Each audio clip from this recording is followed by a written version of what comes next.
Hello there once again, ladies and gentlemen, and I welcome all of you back to another Elden Ring OST reaction video. And we're sort of winding down this week of talking about dragons with probably the second OST involving dragons. I know people. I mean, there was a lot of requests for me to check out something called Consort Radon.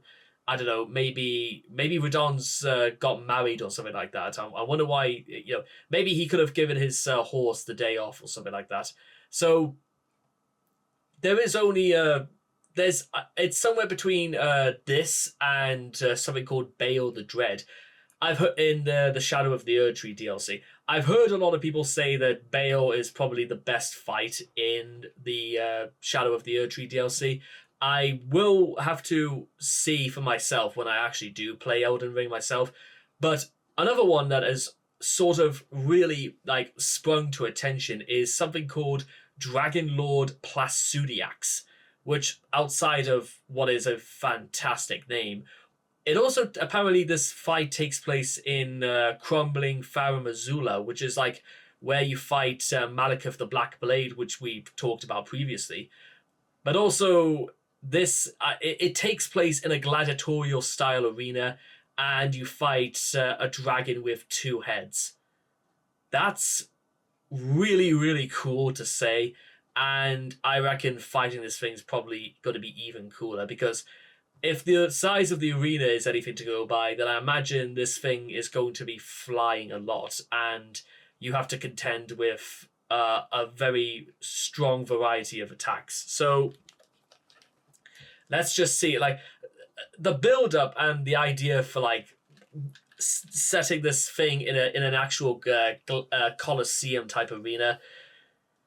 It should make for something incredibly exciting. So here it is, Dragonlord Placidusax.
I do really like the idea that there's a large scale of grandeur about this thing, and I think that was absolutely intentional. I don't think this is one of those boss fights that you're really supposed to fight it and kill it in 2 hits, because I don't really think it has any intention of going down that easy, which is maybe that's something I kind of almost failed to convey in a lot of these fights in Elden Ring, is that I don't really think you play this game to cheese these fights. I think that takes away half the fun, unless you're doing one of those Meaty Jesus or Little Aggie runs. I think fighting this for its experience, for its spectacle, for just its scale is because they did advertise. They did initially seem to advertise this as almost like giant Dark Souls, but I'm so glad that it's not really turning out like that.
once again, it's kind of curious as well that unlike probably other dragon scores we've got into before, this one more reads somewhere to the lines of, this is meant to be like astounding, and this is almost like its spectacle should be fantastic, which may I don't know if that means it's going to translate into a fight of epic proportions, or whether or not it's going to translate into a fight that is more encompassing of its spectacle, if that makes sense. Is fighting this thing going to be like trying to solve some sort of dance, or is fighting Placidusax going to be more about waiting for the moment in which you can actually stop and just focus on nothing else but the task at hand? If that makes sense, is it meant to be like super aggressive? Is it meant to be ridiculously overpowered, or is it meant to be sort of like something? It's actually it's interesting how it's sort of it sort of really caught me in a loop here about what technically is it supposed to feel like. Is it meant to be what type of, like, how would you go about a fight like this? Because that's something I do want to know going into this game. Is, am I supposed to like fight this game, or am I just meant to be like in awe of what goes on?